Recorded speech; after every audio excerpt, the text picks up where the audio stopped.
आप देख रहे हैं इंडिया न्यूज हरियाणा। आपके साथ मैं हूं प्रिया। वक्त हो चला है फटाफट 100 का, तो आइए देखते हैं खबरें फटाफट अंदाज में। देश को दहलाने की बड़ी साजिश को नेशनल इन्वेस्टिगेशन एजेंसी ने किया नाकाम। एक साथ कई जगहों पर छापेमारी के दौरान 9 आतंकियों को किया गिरफ्तार। दिल्ली समेत कई शहर आतंकियों के निशाने पर थे। सुरक्षा एजेंसी ने पश्चिम बंगाल के मुर्शिदाबाद से 6 आतंकियों को गिरफ्तार किया, तो वहीं केरल के एर्नाकुलम से 3 आतंकियों को दबोचा गया। गिरफ्तार सभी लोगों की उम्र 20 वर्ष के आसपास बताई जा रही है। सूत्रों से मिली जानकारी के अनुसार गिरफ्तार किए गए आतंकी कश्मीर जाकर हथियारों की डिलीवरी करने की फिराक में थे।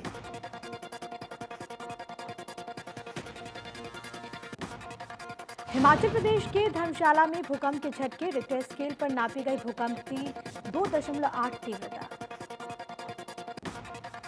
कोरोना वायरस महामारी के बीच इंडियन प्रीमियर लीग यानी कि आईपीएल आज से शुरू होगी। 13वें सीजन के पहले मैच में आईपीएल इतिहास की 2 सबसे सफल टीमें मुंबई इंडियंस और चेन्नई सुपर किंग्स आमने सामने होंगी। इस बार स्टेडियम में फैंस नहीं होंगे। पूरे टूर्नामेंट के दौरान खाली स्टेडियम में मैच खेले जाएंगे। अबू धाबी के शेख जायद स्टेडियम में आईपीएल का पहला मुकाबला भारतीय समय के अनुसार शाम 7:30 बजे खेला जाएगा। दुनिया में 3 करोड़ 6 लाख 91 हजार से ज्यादा कुल कोरोना संक्रमित केस, 9 लाख 56 हजार कोरोना मरीजों की मौत, 74 हजार से ज्यादा मरीजों का इस वक्त इलाज चल रहा है। अमेरिका में 69 लाख 25 हजार 941 कुल कोरोना के मामले, 2 लाख से ज्यादा मरीजों की मौत, 25 लाख 30 हजार से ज्यादा केस एक्टिव।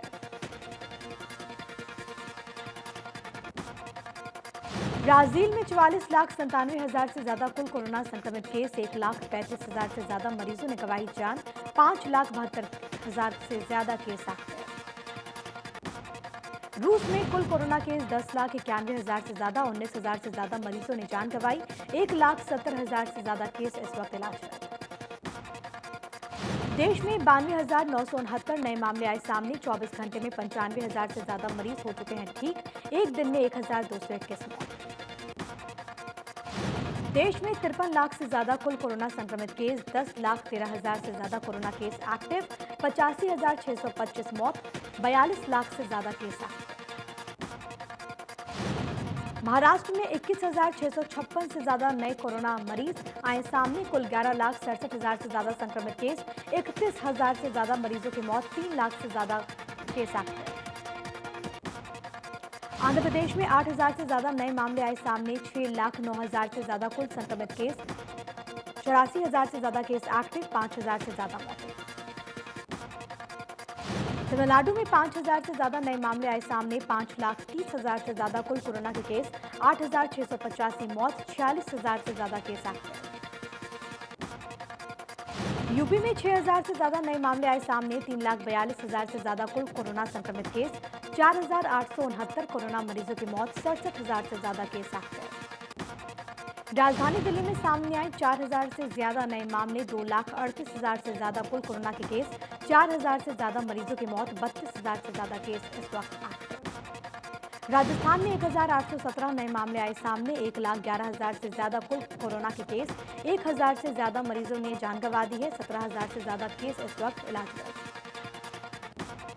प्रदेश में कोरोना के 2,457 नए मामले आए सामने। 24 घंटे में 24 लोगों की कोरोना से मौत हो गई। 1 लाख 3 हजार से ज्यादा हुआ आंकड़ा। 81,690 मरीज हो चुके हैं स्वस्थ। पंचकुला में कोरोना के 251 नए मामले आए सामने। मरीज 157 पंचकुला के हैं, बाकी बाहरी। कोरोना की वजह से 3 मरीजों की मौत हो गई। मौतों का आंकड़ा हुआ 57। गृह मंत्री अनिल विज ने अपने घर में कोरोना संक्रमित पाए जाने के बाद खुद स्वास्थ्य विभाग को फोन करते हुए घर की दीवार पर गृह एकांतवास का पोस्टर चिपकवाया। विज ने के घर के बाहर लगे इस पोस्टर पर उनकी भतीजी का नाम लिखा है।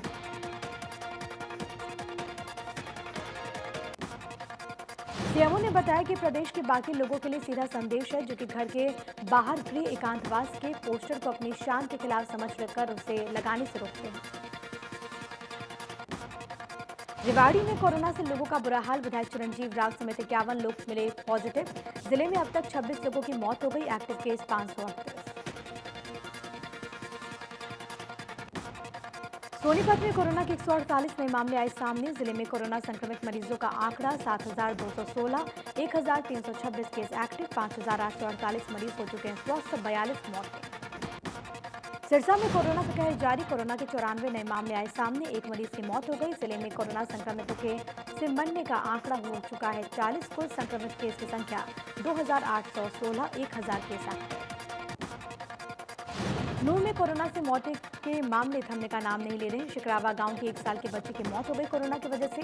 बच्ची को इलाज के लिए मेडिकल कॉलेज नल्हड़ में भर्ती किया गया था। अब तक 19 बच्चों की कोरोना से मौत हो गई। नूर में कोरोना के 11 नए मामले आए सामने। जिले में अब कोरोना के 121 एक्टिव केस। 1008 टोटल केस मिल चुके हैं। 868 मरीज ठीक हो चुके हैं। हरसिमरत ने कहा कि अध्यादेश आने से पहले भी कैबिनेट में मुद्दा उठाया गया था। ग्राउंड लेवल पर इस बिल का बहुत विरोध हो रहा है। मेरे विरोध के बावजूद बिल लाया गया। विज ने कहा कि किसानों को भी अध्यादेश समझ नहीं आ रहे। विपक्ष के बहकावे में है। जब किसान अध्यादेश को समझ जाएंगे तो आंदोलन खुद ही खत्म हो जाएगा। चंडीगढ़ में भूपेंद्र सिंह हुड्डा ने राजभवन पहुंचकर विधानसभा का विशेष सत्र बुलाने की मांग की। आपको बताएं कि राज्यपाल के आइसोलेशन में होने के चलते हुड्डा की मुलाकात राज्यपाल से नहीं हो पाई। राजभवन से निकलकर नेता विपक्ष भूपेंद्र सिंह हुड्डा ने मीडिया को संबोधित किया। हुड्डा ने कृषि बिल को लेकर कहा कि मंडी में तो किसानों को एमएसपी मिलेगी, लेकिन मंडी के बाहर फसल बिकेगी, उसके एमएसपी का क्या होगा। हरियाणा शिक्षा विभाग के आदेश पर कैथल प्रशासन हाई स्कूल और सेकेंडरी स्कूल को खोलने की कवायद में जुटा हुआ है। जिला शिक्षा अधिकारी शमशेर सिंह सिरोही ने बताया कि मुख्यालय की तरफ से निर्देश मिले हैं कि जिले के 150 हाई स्कूल और सेकेंडरी स्कूल को सरकार द्वारा जारी एसओपी की पालना करते हुए खोला जाए। स्कूल्स में बच्चों को परामर्श हेतु अभिभावकों की लिखित सहमति के बाद बुलाया जा सकता है, जिसमें एसओपी के दृढ़ता से पालन करना होगा और ऐसा न करने की सूरत में विद्यालय का मुखिया स्वयं जिम्मेदार है। भिवानी में नुक्कड़ नाटक के जरिए कलाकारों ने कोरोना महामारी को लेकर लोगों को जागरूक किया। दुकानदारों और राहगीरों को मास्क, साबुन और सैनिटाइजर का इस्तेमाल करने का संकल्प भी दिलाया।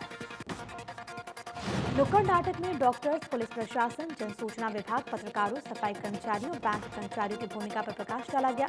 कलाकारों ने बताया कि एक दूसरे से दूरी बनाए रखनी होगी, घरों में साफ सफाई रखें, मास्क का इस्तेमाल जरूर करें।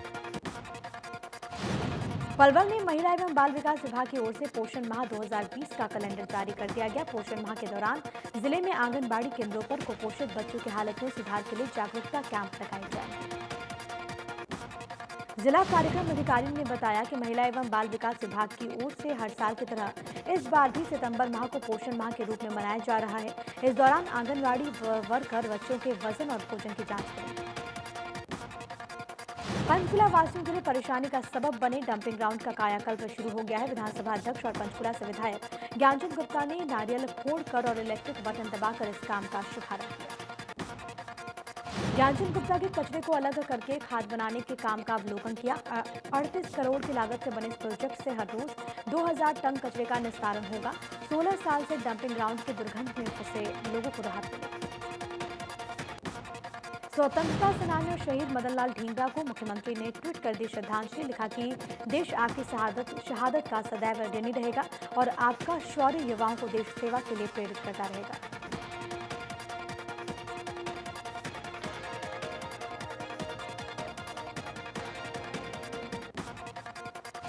सार्वजनिक जगहों, पंचायत घरों और लघु सचिवालय में खुलने वाले कॉमन सर्विस सेंटर यानी कि सीएससी अब बीजेपी नेताओं के दफ्तरों में भी खुलने वाले हैं। बीजेपी प्रदेशाध्यक्ष ओम प्रकाश धनखड़ ने बहादुरगढ़ में इस बात की जानकारी दी। पीएम मोदी के जन्मदिन पर सेवा सप्ताह शुरू करने वाली बीजेपी ने नेताओं के दफ्तरों में 70 सीएससी सेंटर खोलने की योजना बनाई। योजनाओं के पीछे बीजेपी की सोच है कि लोग नेताओं के साथ बीजेपी से भी जुड़ते जाएंगे। रेल में सफर करने वालों के लिए अच्छी खबर। 21 सितंबर चलने वाली ट्रेन में से 6 ट्रेन अंबाला से निकलेंगी, जिससे ट्रेन में सफर करने वाले लोगों को सफर करने में आसानी होगी। स्टेशन डायरेक्टर ने बताया कि रेलवे ने 21 तारीख से 20 क्लोन ट्रेन चलाने की लिस्ट जारी की है। इनमें से 3 जोड़ी ट्रेन का ठहराव अंबाला में होगा। इन ट्रेनों में कोई भी अनारक्षित कोच नहीं होगा। ट्रेन की बुकिंग रेलवे वेबसाइट पर शुरू कर दी गई है। हरियाणा राज्य परिवहन के निदेशक ने सभी रोडवेज जीएम को पत्र लिखा। दिव्यांग यात्रियों के साथ सभ्य व्यवहार करने के आदेश दिए। बस ड्राइवर और कंडक्टर ये सुनिश्चित करें कि दिव्यांग यात्रियों को बस सफर के दौरान कोई परेशानी न हो। हरियाणा रोडवेज में सफर के दौरान दिव्यांग यात्री से दुर्व्यवहार की शिकायत परिवहन विभाग के निदेशक को मिली थी। शिकायत पर कड़ा संज्ञान लेते हुए निदेशक ने सभी रोडवेज के जीएम को लिखित में आदेश दिया। नई शिक्षा नीति को लेकर मंथन शुरू। शिक्षा विभाग के अतिरिक्त मुख्य सचिव ने शिक्षा अधिकारियों के साथ बैठक की। शिक्षकों ने मुगलों के इतिहास को शिक्षा से हटाने का सुझाव दिया। पाठ्यक्रम में कमी किए जाने की वकालत की। स्टेट अवार्ड प्राप्त टीचर्स ने कहा कि पहले 5 वर्ष में आंगनबाड़ी में बच्चों के रखरखाव को लेकर वो संतुष्ट नहीं है। वहां पर बच्चों पर बहुत ज्यादा ध्यान नहीं दिया जाएगा। जिला शिक्षा अधिकारी ने बताया कि नई शिक्षा नीति बच्चों के भविष्य, स्वास्थ्य, रोजगार और सोच को ध्यान में रखते हुए बनाई गई। परिवार पहचान पत्र को लेकर शिक्षा विभाग ने निजी स्कूल को निर्देश दिए। निजी स्कूल में पढ़ने वाले सभी बच्चों, उनके परिवार के सदस्यों के परिवार पहचान पत्र बनाने होंगे। सभी निजी स्कूल 21 सितंबर से जिलानुसार परिवार पहचान पत्र बनाएंगे। फिलहाल सरकारी स्कूल्स में टीचर्स परिवार पहचान पत्र बना रहे हैं। स्कूल्स में काम के दौरान 50 से ज्यादा लोगों के इकट्ठा नहीं करने के भी निर्देश दिए गए। एक स्कूल से दूसरे स्कूल में एसएलसी लेकर जाने वाले छात्रों को अब अधिकारियों से काउंटर साइन के लिए चक्कर नहीं काटने होंगे। अब बिना काउंटर साइन के ही ऑनलाइन एसएलसी को मंजूरी मिल जाएगी। बोर्ड अध्यक्ष ने इस बात की पुष्टि करते हुए बताया कि अब तक छात्रों को एसएलसी का काउंटर साइन करवाने पड़ते थे, लेकिन अब ऐसा नहीं करना होगा। एसएलसी जारी करने वाला स्कूल ऑनलाइन ही जारी कर देगा, दूसरा स्कूल इसे रिसीव कर लेगा। प्रदेश में जिला स्तर पर ई लोक अदालत लगाई गई, जिसमें इलेक्ट्रॉनिक और व्यक्तिगत मौजूदगी के जरिए लंबे वक्त से लंबित केस निपटाए गए। अपने केस को लेकर लोग वीडियो कॉल के जरिए जज के सामने पेश हुए। सुनवाई के दौरान ज्यादातर केस मौके पर ही निपटाए गए। आपको बताएं कि जिन लोगों के पास इलेक्ट्रॉनिक सुविधा नहीं थी, वो सोशल डिस्टेंसिंग का पालन करते हुए फिजिकल रूप से अपने वकीलों के साथ मौजूद रहे। भिवानी में अनूठी शुरुआत करते हुए ई लोक अदालत लगाई गई, जिसमें वकील और दोनों पक्ष अपने मोबाइल या फिर लैपटॉप के जरिए कोर्ट के सामने पेश हुए, अपनी समस्या का समाधान करवाया।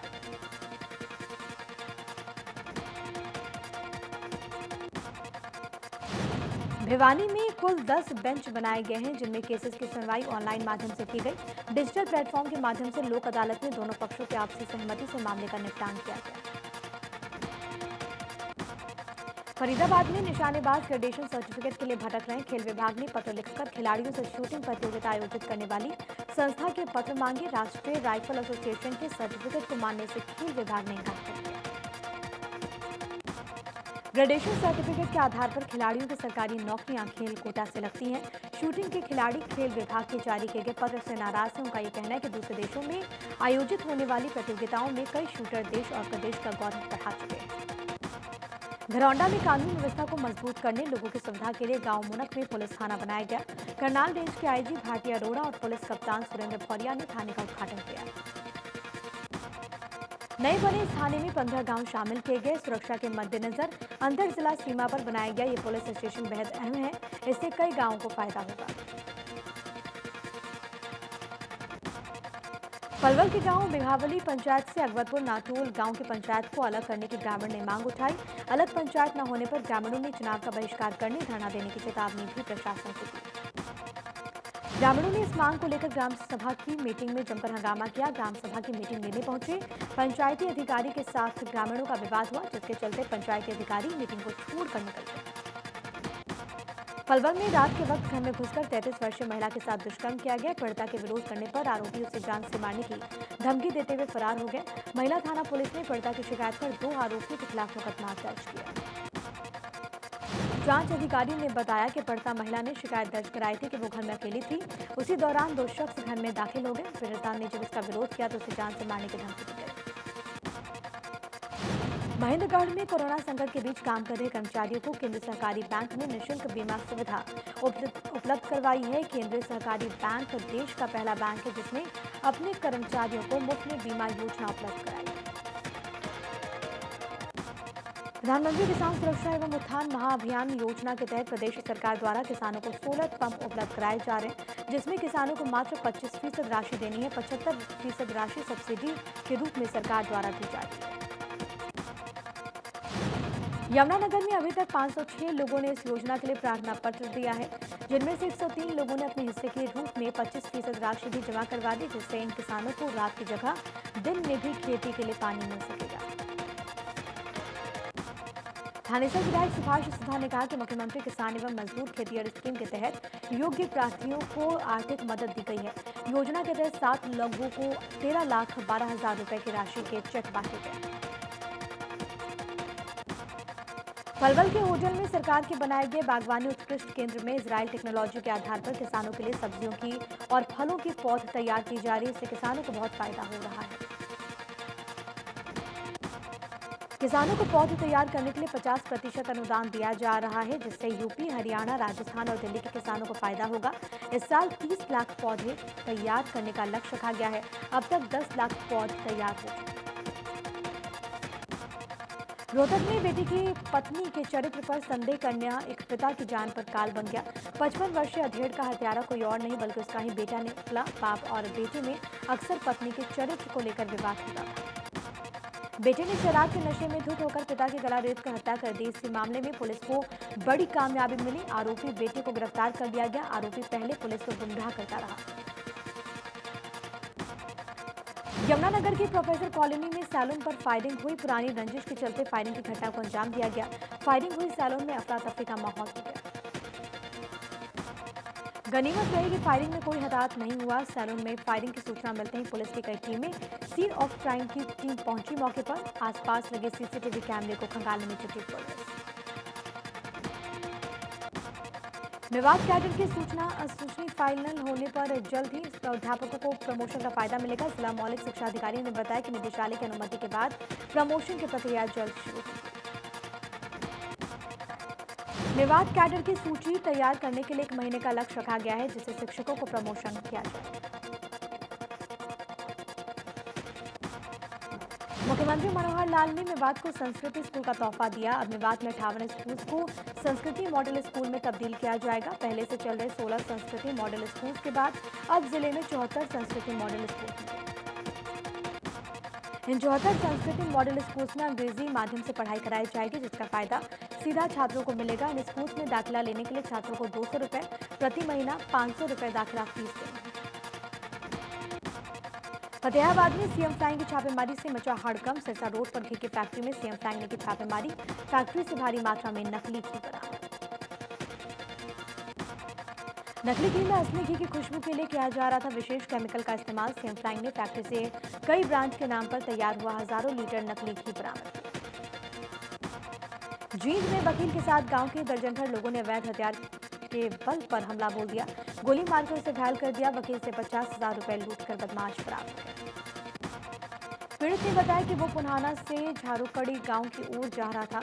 अचानक बदमाशों ने उस पर हमला बोल दिया। उसकी गाड़ी के शीशे तोड़कर मारपीट की गई। पैसे लूट लिए गए।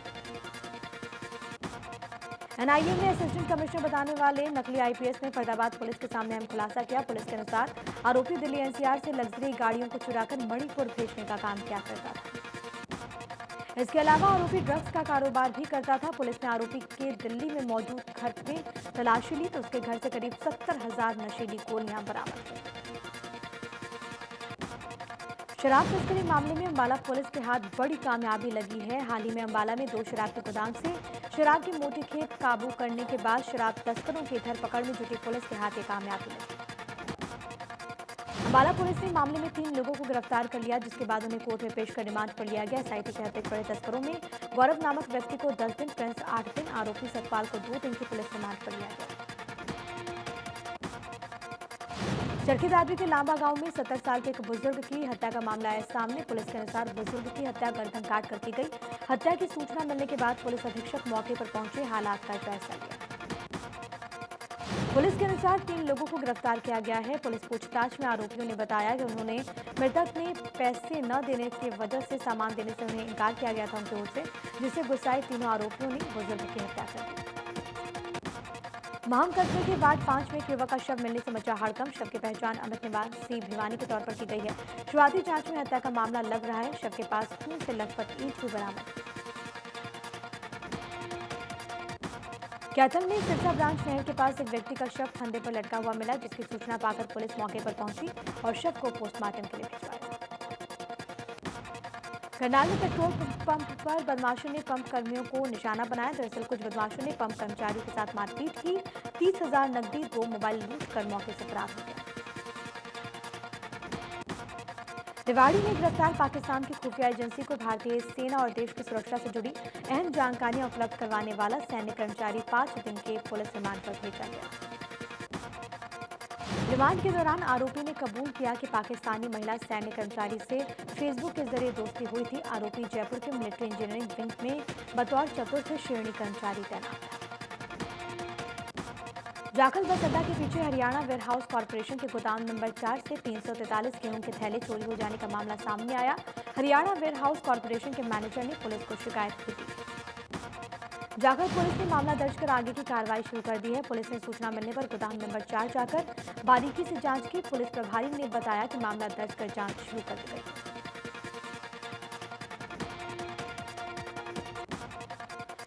फरीदाबाद के पाली टोल पर गो तस्करों ने गोरक्षकों पर फायरिंग कर दी। गो तस्करों की गाड़ी को रोकने के लिए की गई नाकेबंदी को तोड़कर भाग रहे तस्करों का पीछा करने के दौरान फायरिंग की वारदात को अंजाम दिया गया।